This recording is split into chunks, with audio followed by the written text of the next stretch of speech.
ഒരു മലയാത്രയ്ക്ക് പോയാലോ? ശബരിഗിരീശ്വരനെ കണ്ട് തൊഴുത് ആത്മനിർവൃതി നേടി വരാം. പമ്പയിൽ കുളിച്ച് ശബരിയെ വന്ദിച്ച് ശരംകുത്തിയിൽ വലം വെച്ച് സ്വാമിയെ തൊഴുത് പുണ്യം നേടാം. സ്വാമി ശരണം.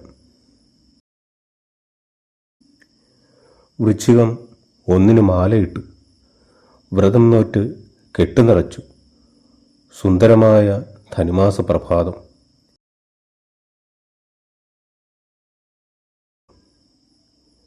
നാട്ടുംപുറത്തു നിന്ന് ബസ്സിലാണ് യാത്ര. ബസ്സിൽ കയറി. ചെറിയ വലിയ പട്ടണങ്ങൾ പിന്നിട്ട് 1-2 ബസ്സുകൾ മാറിക്കയറി എരുമേലിയിലെത്തി.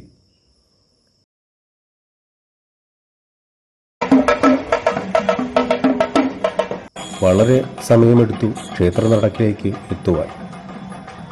പേട്ടതുള്ളൽ ഗംഭീരമായി നടക്കുന്നു. മണികണ്ഠന്മാർ പെരിയസ്വാന്മാർക്കൊപ്പം തുള്ളിത്തിമിർക്കുന്നു. ശരക്കോലുകളും വർണ്ണപ്പൊടികളും പച്ചിലക്കെട്ടുകളും നാളികേരങ്ങളും കച്ചവടക്കാർ ഒരുക്കി നിറച്ചു വച്ചിരിക്കുന്നു. അരയിൽ കെട്ടുവാൻ മണികളും ആവശ്യമെങ്കിൽ മാലകളും ഇഷ്ടം പോലെ. എരുമേലി ക്ഷേത്രത്തിൻ്റെ നടപ്പന്തലിലൂടെ മുന്നോട്ട് നടന്നു. നടപ്പന്തലിൻ്റെ വശങ്ങളിൽ കൃത്രിമ ജലധാര. ആ കുളിർവെള്ളത്തിൽ സ്വാമിമാരുടെ ഭക്തി നീരാട്ട്. താഴെ നദീതടത്തിലും വളരെയധികം സ്വാമിമാർ മുങ്ങിക്കുളിക്കുന്നു. കാലും മുഖവും കഴുകി ഞാൻ നടക്കിലെത്തി ഭഗവാനെ തൊഴുതു. ക്ഷേത്രം വലം വച്ച് നടപ്പന്തലിൽ കെട്ടിറക്കി വിശ്രമത്തിനായിരുന്നു. ഒന്നു മയങ്ങി, അത്രയുള്ളൂ. ആകെ ഒരു ഉണർവ്. ഞാൻ കെട്ടുമെടുത്ത് പുറപ്പെടാൻ തയ്യാറായി. എരുമേലിയിൽ നിന്ന് യാത്രയായി. പമ്പയിലേക്കുള്ള ബസ് യാത്രയ്ക്കിടെ പേരൂർത്തോട്, കാളകെട്ടി, അഴുത, കല്ലിടാംകുന്ന്, കരിയിലാന്തോട്, കരിമല, കയറ്റവും ഇറക്കവും ചെറിയാനവട്ടവും വലിയാനവട്ടവും കടന്ന് പമ്പയിലെത്തി. ഞാൻ കയറിയ ബസ്സും എൻ്റെ മനസ്സിനോടൊപ്പം പമ്പയിലെത്തി. ജനവാസ മേഖലകളും വനധാരകളും നിലക്കൽ ക്ഷേത്ര പരിസരങ്ങളും നിലകാണാ കയങ്ങളും കണ്ട് ബസ്സിൽ നിന്നും ഇറങ്ങി. ത്രിവേണി സംഗമത്തിലെ പാലത്തിൽ നിന്ന് പമ്പാനദിയെ കണ്ടു തൊഴുതു. 18 വർഷങ്ങൾ തുടർച്ചയായി മലചവിട്ടി സ്വാമിയെ തൊഴുത ഭക്തർ ആ ഭക്തി നിർവൃതിയിൽ സന്നിധാനത്തിൽ നടുവാൻ തെങ്ങിൻ തയ്യ് കെട്ടിനൊപ്പം കൊണ്ടുപോകുന്നു. പമ്പാതടത്തിലെത്തി ഞാൻ വിരിവെച്ചു. പുണ്യപമ്പയിൽ കുളിച്ചു. റിയൽ ടൈം ബുക്കിംഗ് സെന്ററിൽ നിന്ന് ദർശനത്തിന് പേര് രജിസ്റ്റർ ചെയ്തു. നീലിമലയുടെ കവാടമായ പമ്പാ ഗണപതി കോവിലിങ്കലേക്ക് നടന്നു. അവിടെ പന്തളത്ത് രാജാവിനെയും കുഞ്ഞ് മണികണ്ഠനെയും അഗസ്ത്യമുനിയെയും വന്ദിച്ചു. സർവവിഘ്നങ്ങളും ഒഴിവാക്കി അയ്യപ്പസ്വാമിയെ ദർശിക്കുവാൻ പ്രാർത്ഥിച്ചു. നാഗരാജാവിനെ തൊഴുതു. പാർവതി മാതാവിനെയും കൈകൂപ്പി തൊഴുതു. ശ്രീരാമസ്വാമിയെയും ആഞ്ജനേയസ്വാമിയെയും തൊഴുത് മുന്നോട്ട് നീങ്ങി. പമ്പയിലെ എൻട്രൻസ് കൗണ്ടറിൽ രജിസ്ട്രേഷൻ സ്ലിപ്പ് കാണിച്ച് യാത്ര തുടർന്നു. പന്തളത്ത് രാജപ്രതിനിധിയെ വന്ദിച്ചു. അങ്ങനെ ശബരിമല എന്ന ദിവ്യസങ്കേതത്തിലേക്ക് പ്രാർത്ഥനയോടെ നടന്നു. ഏതാണ്ട് 5 കിലോമീറ്ററിന് മേൽ നടക്കണം സന്നിധാനത്തിലെത്തുവാൻ. ശരണം വിളിച്ചു നടന്നു. താഴെ അപ്പാച്ചുമേട്ടിലെത്തി അല്പം വിശ്രമിച്ചു. പിന്നെ അരിയൊണ്ടെറിയുന്ന അപ്പാച്ചുമേട്ടിലെത്തി. അവിടെയും അല്പം വിശ്രമിച്ചു.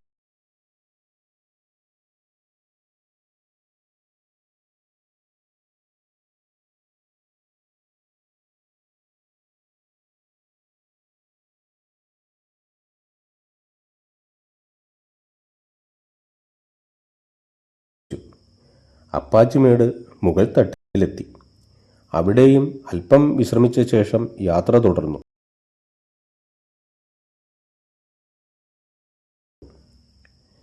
ശബരിപീഠത്തിൽ എത്തിച്ചേർന്നു.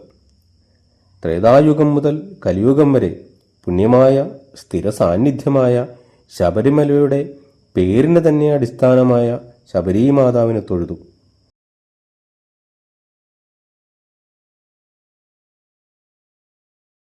യാത്ര പിന്നെയും മുന്നോട്ട്.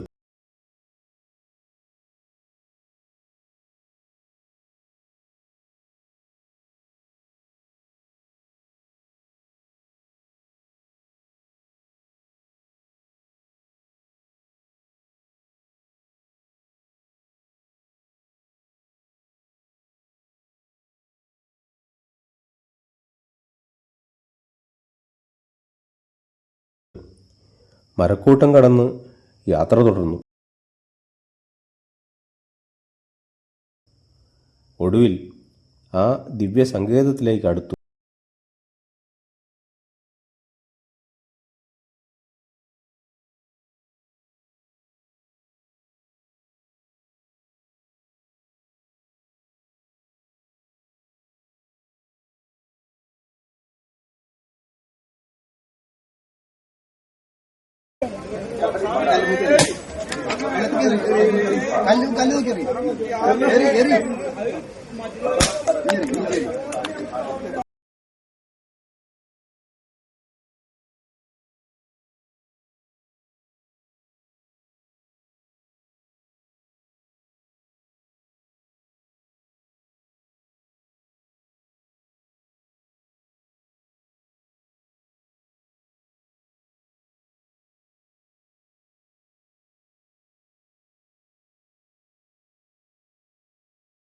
ഒടുവിൽ ആ ദിവ്യസങ്കേതത്തിലേക്ക് അടുത്തു.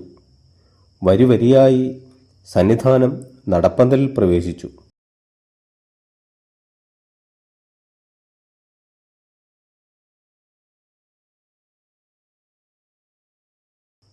സ്വാമി സന്നിധിയിലേക്ക് പ്രവേശിക്കുന്നതിന് മുമ്പ് ആഴിയെ വന്ദിച്ചു.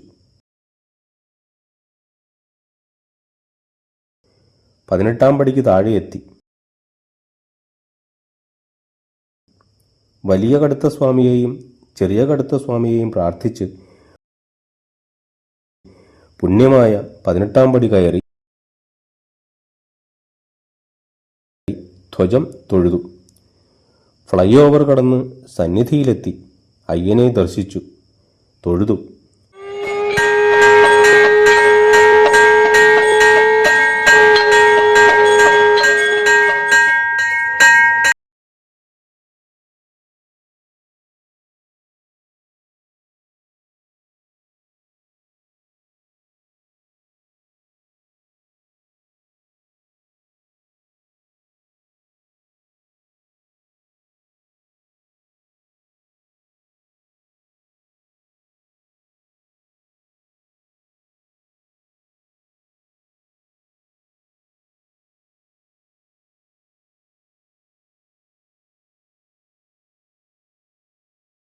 തൃപ്തിയോടെ മാളികപ്പുറത്തേക്ക് നടന്നു. മണിമണ്ഡപത്തിൽ വന്ദിച്ചു. മാളികപ്പുറത്തമ്മയെ ഭക്തിപൂർവ്വം തൊഴുതു.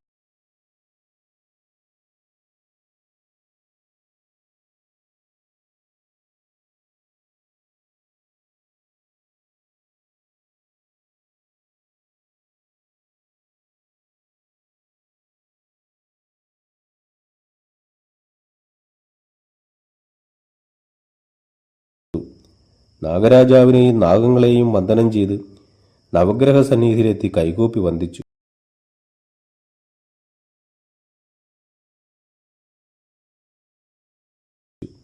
പിന്നെ വിരിവെച്ചു. ഹരിവരാസന കീർത്തനം ഒഴുകിയെത്തി. ആത്മനിർവൃതിയോടെ ഞാൻ സ്വാമിയെ വന്ദിച്ച് ഉറങ്ങി.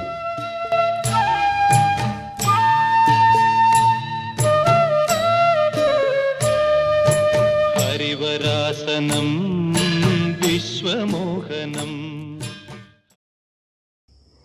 വെളുപ്പിന് അയ്യപ്പ സുപ്രഭാതം കേട്ട് ഉണർന്നു.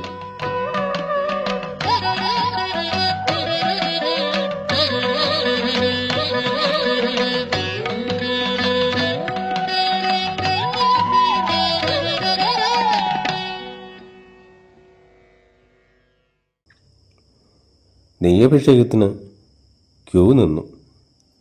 അഭിഷേകം നടത്തി. അപ്പവും അരവണയും വാങ്ങി. നെയ്ത്തേങ്ങയുടെ പാതി ആഴിയിൽ സമർപ്പിച്ചു. സ്വാമിയെ ഒന്നുകൂടെ വന്ദിച്ച് തിരികെ പമ്പയിലേക്ക് നടന്നു. പുണ്യപമ്പയെ വന്ദിച്ചു.